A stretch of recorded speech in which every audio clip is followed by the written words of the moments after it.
السلام عليكم ومرحبا بكم كيف العادة في فيديو جديد ووصفة جديدة. اليوم ان شاء الله غادي نشارك معكم سويس رول بمذاق السنيكرز. كيجي احسن من ديال المخابز، بدون منكهات، بدون ملونات، بدون جيلاتين. حضروه في البيت وبتكلفة اقل وبمذاق ألذ من ما يكون. واخا تكوني مبتدئ ينجح معك ان شاء الله من اول تجربة. ما نطولش عليكم بزاف وندوز معكم مباشرة للمقادير وطريقة التحضير. غادي نعطيكم المقادير ديال لاجينواز. غادي نحتاجوا ليها 4 ديال البيضات، كأس ديال السكر سنيدة، كأس ونصف ديال الدقيق الخاص بالحلويات، عندنا 4 غرام ديال الخميرة الحلويات، ساشي ديال الفاني وقبيصة ديال الملح، وعندنا تقريبا معلقة كبيرة ديال الكاكاو، 3 المعالق ديال الماء و3 المعالق ديال الزيت. غادي نجيب واحد الاناء نوضع فيه دوك البيضات اللي كيف قلنا يكونوا بحرارة المطبخ، نضيفوا ليهم السكر سنيدة، الفاني وديك القبيصة ديال الملح، ونضربوهم بشكل جيد حتى يتضاعف لينا الحجم ديال الخليط.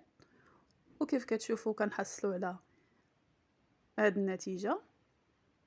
كنحاول ما امكن اني نسرع لكم الفيديو باش ما نطولش بزاف.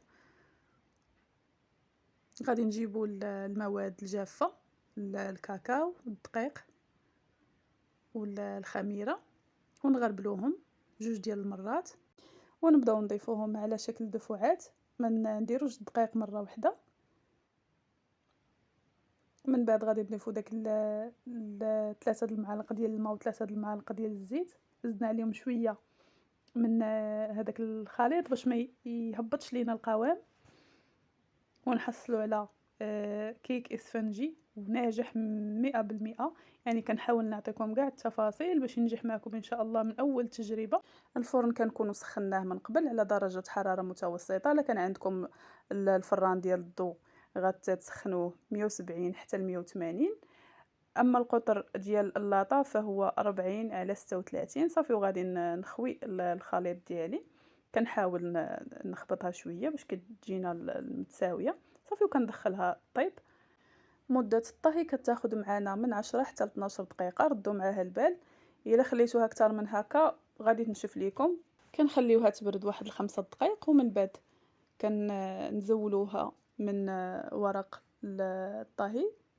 كتجي رطبه، كتروليوها كيف ما بغيتو، ما كتهرس ما حتى شي حاجه. ما كتسقيوهاش حيت هذاك الماء والزيت اللي درنا كافيين، يعني كيخليوها تجي كتجي رطبه بزاف صافي. كنغطيوها وكنخليوها على جنب على ما نوجدوا الكريمه. انا هنايا درت 2 كيسان غادي نطربهم، ونص كاس غادي نضيف ليه واحد 100 غرام ديال الشوكولا، ونخليه يذوب على حمام مائي. في هذا الاثناء كنطلع الكريمه.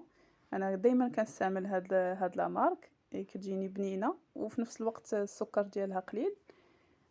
نتوما يعني كيبقى لكم الاختيار، تقدروا تستعملوا اي كريمه كتفضلوا ولا حتى الشونتيي. صافي بعد ما كطلع الكريمه حاولوا ما تطربوهاش بزاف باش ما تحببش. وكنضيفوا ليها الشكلاط اللي ذوبنا مع الكريمه. بعد ما بردات لينا الكيك ديالنا غادي نحطوها ونديروا ليها طبقه ديال سنيكرز اللي سبق لي وحضرته معكم السنه اللي فاتت. كنحتاجوا ليه كاس ديال السكر، كاس ديال الحليب، نص كاس ديال الماء، معلقه ديال النشا، ومعلقه ديال الزبده، ونص كاس ديال الكاوكاو اللي ممكن تعوضوه باللوز. غادي نخلي لكم الفيديو في صندوق الوصف. ومن بعد كطبقه الثالثه غادي نديروا الكريمه صافي. وكنبداو نلويو في الرولي ديالنا، كنحاولوا نزيروه مزيان. ومن بعد غادي ندير واحد الطبقه خفيفه على الوجه اللي نليسيوها غير بالورق ديال الطهي. كنقطعوا على هذا الشكل وكنبداو نليسيو به الوجه ديال الكيك ديالنا. نغطيوه مزيان ونحتفظوا به في المجمد اقل شيء ساعتين حتى الليله كامله. من بعد كنخرجوه نكلاصيوه. بالنسبه للكلاصاج حتى هو ما استعملتش فيه شي مواد كثيره. 150 غرام ديال الشوكولاط ذوبتها في حمام مائي، وضفت ليها 4 كاس ديال الحليب سخون صافي. هادشي اللي احتاجيت. وزينته بشويه ديال الكريمه من الفوق، كانوا عندي واحد الوريقات ديال رقائق الذهب حتى هما زينت بهم. التزيين كيبقى اختياري، كل وحده تزين بالطريقه اللي بغات وبالاشياء اللي متوفره عندها في البيت. كتبقى لكم حرية الاختيار. المهم هاد السويس رول كنتمنى أنكم تجربوه، كيجي بنين بنين بزاف، سيرتو بهاديك الحشوة ديال السنيكرز.